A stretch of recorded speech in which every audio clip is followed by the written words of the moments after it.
대한민국을 이끈 정치원로 20인을 통해 바른 정치의 길을 묻습니다. 한국 정치의 길, 원로 20인을 만나다 진행을 맡은 손정은입니다. 고즈넉한 한옥의 아름다움을 간직하고 있는 이곳은 운경 이재영 선생의 고택이자 당대 정치인들의 사랑방입니다. 오늘 만나볼 주인공은 의정 활동에 있어서 민생의 사랑방 역할을 자처하며 고든 정치, 정도의 정치를 실천하신 분입니다. 그럼 지금 그분을 만나보겠습니다.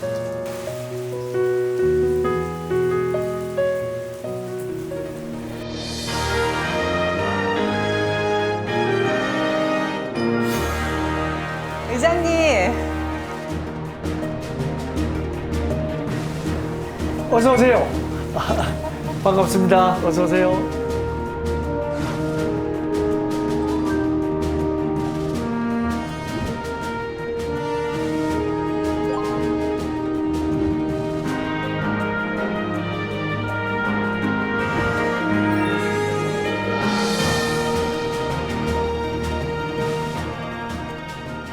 의장님 반갑습니다. 반갑습니다. 네. 오늘 이렇게 멋진 곳에 초대해 주셔서 정말 감사합니다. 네. 아니 근데 오늘 비까지 내려서 너무너무 운치가 있는데 이 고택과 의장님이 굉장히 깊은 인연이 있다고 들었어요. 네. 어떤 인연이에요?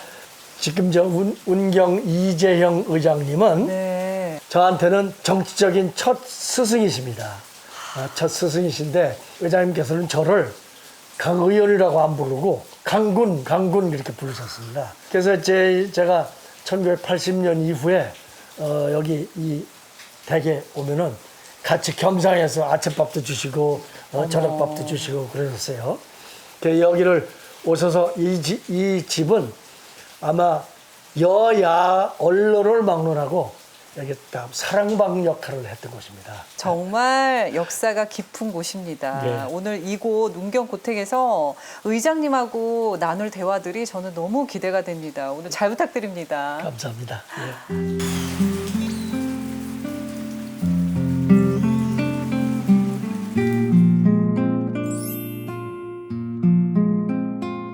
안녕하세요, 의장님. 네. 반갑습니다. 아니 2016년 정계 은퇴를 하신 다음에 네. 일체의 언론 인터뷰를 안 하셨어요. 네. 오늘 진짜 오랜만에 나와주셔서 저희가 너무 영광인데 그동안 어떻게 지내셨어요? 네, 그동안 뭐 만 10년은 안 됐지만 네. 10년 가까운 시간이 지났습니다. 그동안 저는 기후변화센터 이사장을 했습니다. 네. 그 완전히 비정치적인 재단법인인데 거기에 이사장을 2년간 하고 또 카이스트에서 리더십과 커뮤니케이션 네. 이걸로 5년 동안 석박사 과정 강의를 했습니다. 강의를 하셨어요? 예. 사실은 2016년 이후면 굉장히 긴 시간이잖아요. 그렇습니다. 그 시간 동안 일부러 언론 노출을 안 하신 걸로 제가 알고 있거든요. 인터뷰 다 거절하시고. 네. 그 특별한 이유가 있었을 것 같은데 굉장히 궁금하네요. 2016년 국회의원의 임기도 다 마친 다음에 네. 국회 사랑제에서 정계 은퇴식을 했습니다. 제가. 그렇군요. 그래서 제 지인들 아는 사람들 여야 국회의원들도 많이 참석을 했습니다. 그래서 제가 앞으로 의장은 정치적인 중립이다. 불편부당하게 이런저런 의견을 개진할 필요가 없지 않겠느냐 그래서 그 후로 일체 정치를 떠난 사람이 정치에 대해서 왈가왈부하는 것이 합당치 않다고 생각해서 일체 그런데 나서질 않았습니다. 네. 근데 오늘 이 자리는 그럼 어떻게 나오시게 된 거예요? 이건 국회 방송에서 하는 거고 네. 또 뭐 20인을 대상으로 해서 한다고 하더라고요. 그래서 네네네. 할 수 없이 나왔습니다.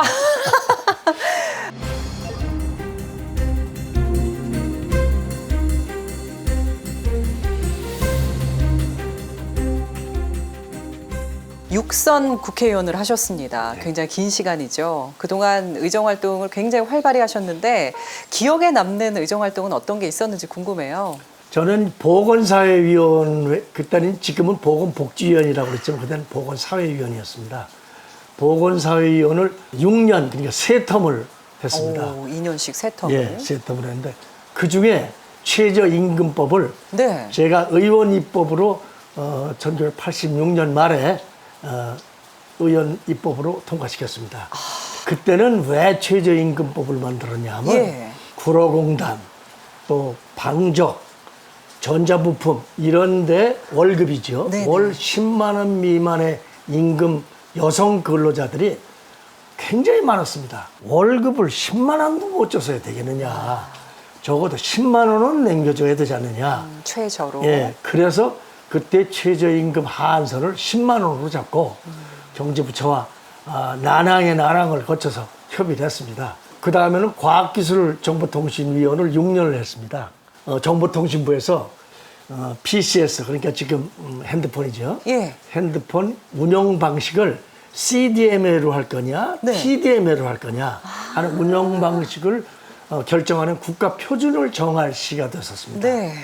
그래서 우리는 KT, 그러니까 국가기관은 TDMA에 투자를 했고 민간기관인 SK텔레콤은 CDMA를 투자를 했습니다. 네. 그래서 저는 기술적인 걸 잘 몰라서 제가 CDMA, TDMA에 대해서 정보통신부 국과장들한테 공부를 좀 했습니다. 네네네. 매주 저 KT 사옥에 가서 과외를 좀 받았습니다. 네네. 그랬더니 그러고 나서 제가 얻은 결론은 CDMA로 가야 되겠다. 그래가지고 제가 기술자는 아니지만 정책에 대한 확신을 가지고 CDMA를 강하게 좀 밀어붙였습니다. 그래서 결국 CDMA가 국가 표준으로 정하게 됐습니다. 그래서 그것도 굉장히 하나의 보람 있는 일로 생각합니다. 네. 그때 우리가 CDMA를 택하지 않았더라면 네. 지금 정보통신이 이렇게까지 발전할 발전이 수가 없었을 없었던 것이다. 저는 이런 생각. 네.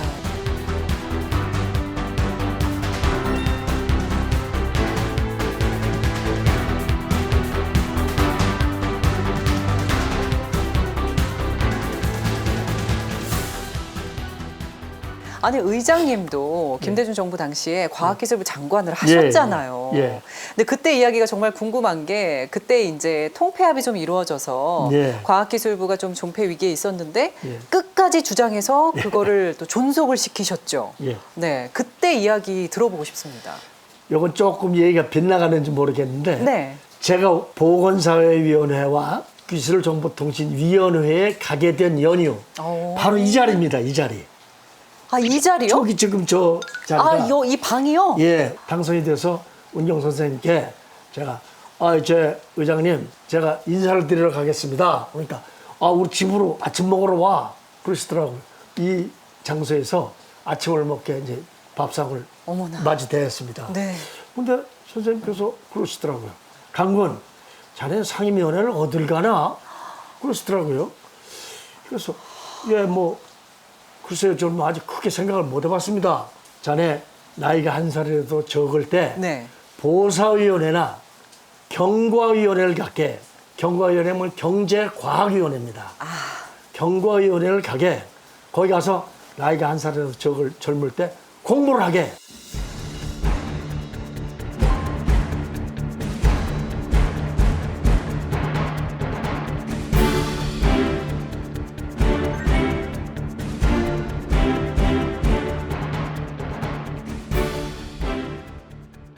김대중 정부 때 IMF 때입니다. 네네. IMF 때인데도 불구하고 과학기술이 중요하다는 그 중요성 때문에 네. 과학기술처를 과학기술부로 성격을 시켰습니다. 네. 그래서 부처 서열이 19번째였던 것이 7번째로 돼버렸어요. 그만큼 격상이 됐습니다. 네. 그래서 제가 과학기술부로서 초대 장관이 됐습니다. 아, 그렇군요. 예. 그래서 저는 아주 가슴이 뿌듯하고 그래서 이제 장관으로서 했는데 과학기술부를 없애겠다는 거예요. 오, 참. 그래서 제가 그 당시에는 김종필 총리입니다. 네. 총리님 이거 안 됩니다. 더더군다나 이 정부에서 과학기술처를 부로 승격을 시켰는데 네. 없애겠다는 게 말이 됩니까? 저는 그거 승복할 수 없습니다. 그게 다 IMF 때문에 그렇게 된 IMF 건가요? 때문에 그런 겁니다. 다운사이징 하려고 이제 그렇게 된 겁니다. 그렇군요. 그래서 제 나중에는 몇 번 말씀을 드렸는데도 그게 그냥 진행이 되더라고요. 그래서 제가 사표를 써가지고 총리를 찾아뵀습니다. 자, 저는 사표 제출하고 장관을 그만두겠습니다. 네. 제가 과학기술부로 초대 장관이 됐는데 저도 과학기술부로 마지막 장관을 끝마치겠습니다. 그러고서 또 몇 번 상의를 거쳐서 결국 과학기술부가 존속하게 됐습니다. 그렇군요. 그래서 저는 이런 생각이 듭니다. 우리가 옛말에 이런 얘기 있잖아요. 아무리 가난하고 배가 고파도 씨 하나 까먹을 수는 없지 않느냐. 그래도 씨가 되는 나락을 심어야 다음에 또 수확을 거둘 수 있지. 그것까지 닦아서 먹으면 뭘 먼저 먹고 살겠느냐. 그 생각이 나서 김정필 총재께 강하게 어필을 했죠. 네. 어필을 했더니 결국 우여곡절 끝에 받아들여졌습니다.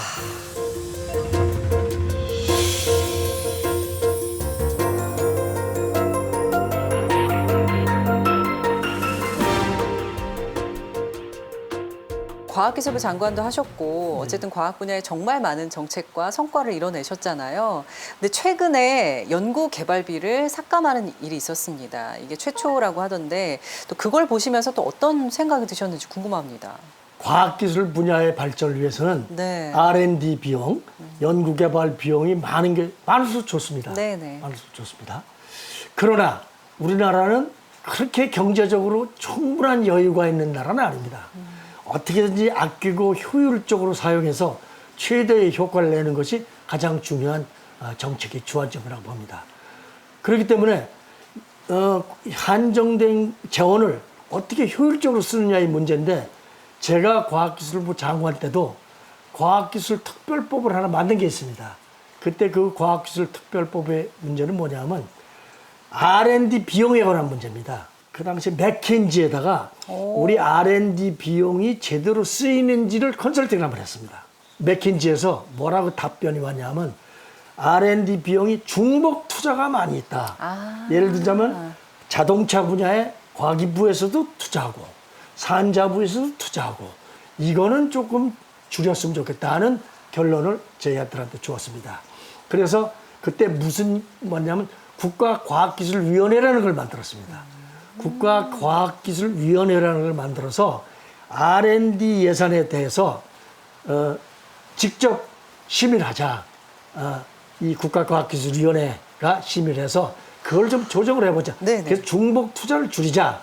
그때 그 법을 통과시켜서 R&D 비용을 조정을 했습니다. 네. 그렇기 때문에 저는 R&D 비용이 느는 거, 많아지는 건 좋습니다.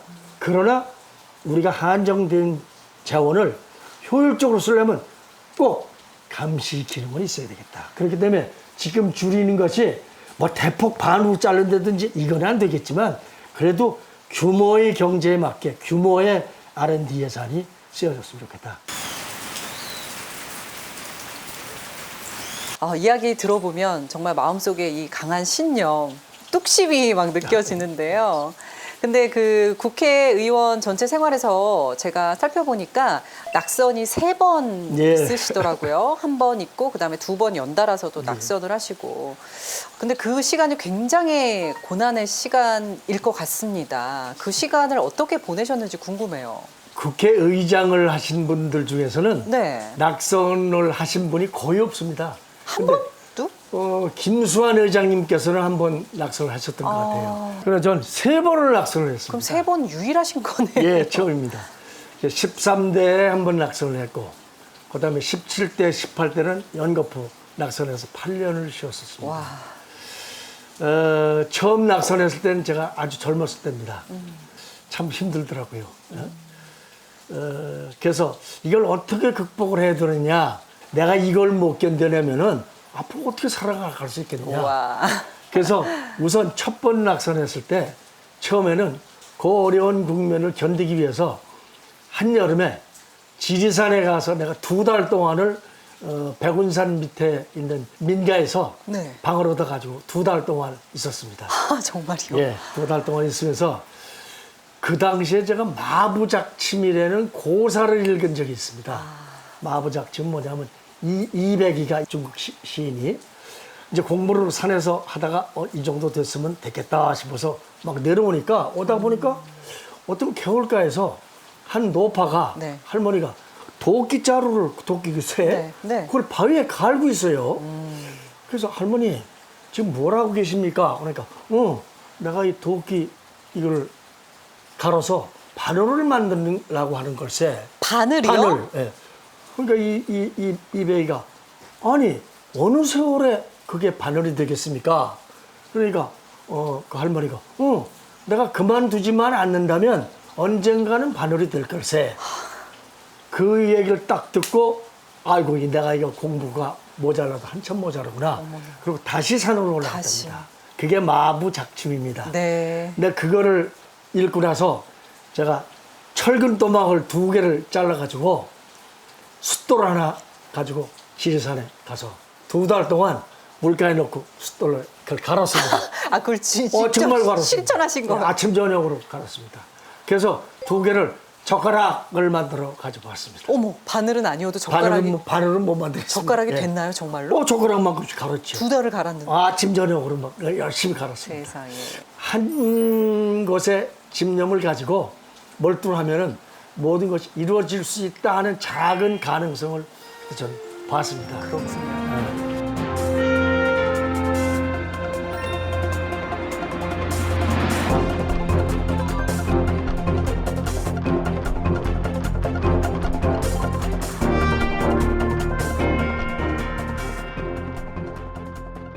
근데 그 당시에 그 16대 국회에서 사실 좀 사건이 있었죠. 네.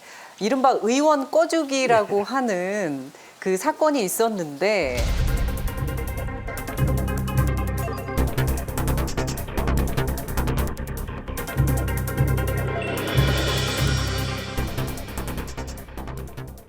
(15대는) 자민련이 55석까지 있었습니다. 그런데 16대 국회에서 참패해가지고 17석밖에 안 됐습니다. 많이 줄어들었군요. 많이 줄었. 20명이 돼야 원내 교섭단체가 될 수 있습니다. 원내 교섭단체가 돼야 선거관리위원회에서 보조금도 나오고 이래가지고 당을 운영할 수 있는데 원내 교섭단체가 안 되면은 법안도 제출 못하고 당을 운영할 수가 없었어요. 네. 그런 상황인데 김대중 정부하고 이제 김종필 총재 당하고 연합을 했기 때문에 네. 그쪽에서는 그 체제를 안정적으로 끌고 가기 위해서 자민련의 교섭단체를 만들어줄 수밖에 없지 않느냐 이런 의견이 네네. 오고 갔다고 합니다. 네. 그래서 민주당 의원 3분을 네. 탈당을 시켜서 자민련에 입당을 시켰어요. 네. 교섭단체 등록을 하려면 20명의 도장을 다 받아야 됩니다. 당무회의라고 하면은 그게 당의 최고 의사결정 기구입니다. 네. 그 당무회의에서 저를 불러다가 자파로 따지고 최후 진술 비슷하게 한마디 하라는 거예요. 그래서 제가 그랬습니다. 정치인에게는 오늘 살고 내일 죽는 길이 있고 오늘 죽어서 영원히 사는 길이 있습니다.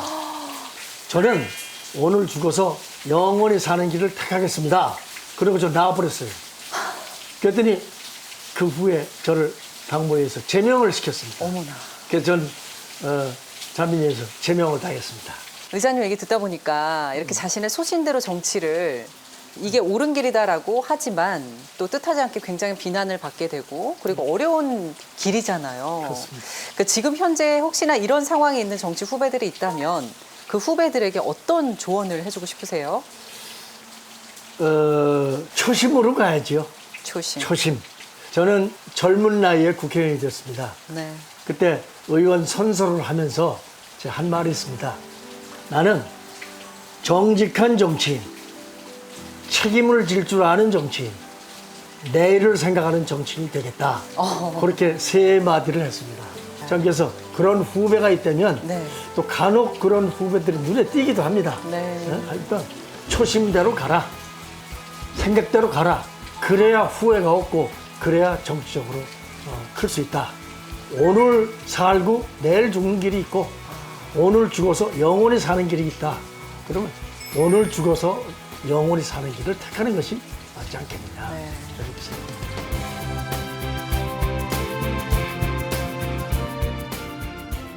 저희 프로그램에서 준비한 유쾌하고 즐거운 코너가 있죠. 바로 추억 한 장인데요. 네. 강창희 의장님의 여러 추억 중에 저희가 엄선해서 하나를 준비해봤습니다. 그러세요? 네, 보여드릴게요. 네. 짠! 아이고. 야, 이거 흑백 사진이에요. 이 사진 어디서 내놨어요? 이거요. 저희가 아주 힘들게 찾았죠. 아니, 근데 이거 지금 보니까 뭐 축구 선수신가요? 네, 제가 네. 전 축구를 잘합니다. 아, 뭐 제가 너무 자화자찬 같지만 아니에요. 저는 육사 4년 동안 축구를 했는데 거의 대표 선수 수준의 축구 선수였습니다. 정말이요. 육사 축구 주장을 했습니다. 아, 이거는 상군사관학교 체육대회 때 1968년 상군사관학교 체육대회 때 제가 대표로 선서를 하는 장면이고요. 이야. 이건 공군사관학교하고 시합을 할 때인데 이 공군사관학교 주장이고 제가 육사 주장입니다. 축구도 이렇게 잘하시고 워낙에 또 만능 스포츠맨이라고 들었거든요. 재밌는 에피소드나 그런 거 있을 것 같아요. 국회의원이 돼서 네. 제가 과학기술부 장관 때입니다. 네네. 그때는 국회의원 과학기술 장관을 겸직했습니다. 아, 두 개를? 예, 겸직했습니다. 이제 국회의원이면서 근데 한일 의원 축구 대회가 열렸습니다. 어머. 일본에서 여여기 경기장에서 하기로 돼 있었어요. 근데 이렇게 축구 선수들 명단을 보니까 가마모토라는 세계적인 일본 축구 선수가 참의원 의원으로 비례대표 참의원 의원으로 있었습니다. 이거 가마모토라고 하면은 지금 우리로 말하면 차범근 선수나 손흥민 선수의 버금가는 그런 세계적인 선수였습니다. 그렇군요. 아이고 그러면 우리가 이기기가 힘든데 이런 아주 참 위기감을 네. 느꼈어요. 이걸 어떻게 해결할 거냐? 그래가지고 프리킥이 나긴 날 거다. 아. 그럼 프리킥을 내가 찰 수밖에 없잖아요. 그래서 프리킥 연습을 했습니다. 하루에 한 100개씩 차고 갔습니다. 그 위치를 변경시켜가면서 네네네. 이제 시합에 갔습니다. 우리가 먼저 한 골을 먹었습니다. 졌습니다. 아. 근데 정말 프리킥이 났어요. 페널티 에리아 바뀌니까 상당히 꽤 먼 곳에서 프리킥이 났어요. 이 골의 제일 오른쪽 제가 봤을 때 오른쪽 상단 거기에 아주 그쪽으로. 기억자 네모진 데는 그걸 딱 겨냥해서 바로 골을 찼습니다. 들어갔습니다. 그 골이. 세상에. 그래가지고 1대1이 됐어요. 동점골. 예. 1대1이 되니까 이제 우리는 막 4위가 올라갔어요. 그렇죠, 그렇죠. 그 후에 정동영 의원이 헤딩을 한 골 넣고 어머. 그다음에 저 자꾸 하신 그 김근태 의원이 또 바로 물 앞에서 넣고 그래가지고 우리가 3대1로 이겼습니다. 3대1로요? 예. 대승을 거뒀네요. 3대1로 이겨서 저는 공은 둥글다. 그러니까 승패는 끝까지 추구해야 된다.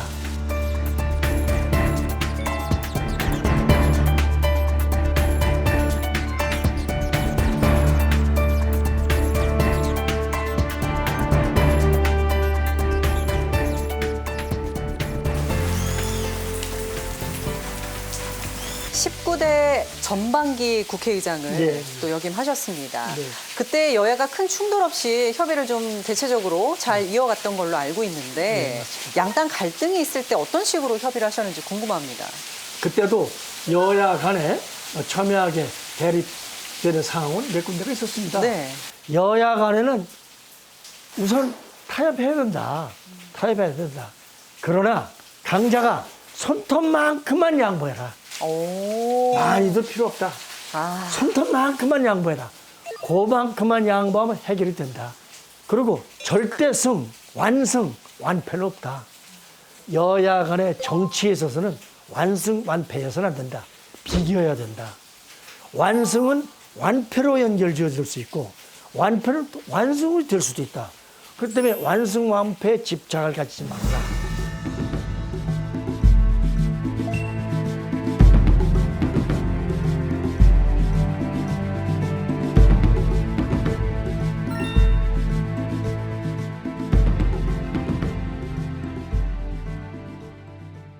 후배 정치인들에게 특히 후배 국회의원님들에게 제가 드리고 싶은 말씀의 첫째는 경청입니다. 경청. 남의 말을 들어라.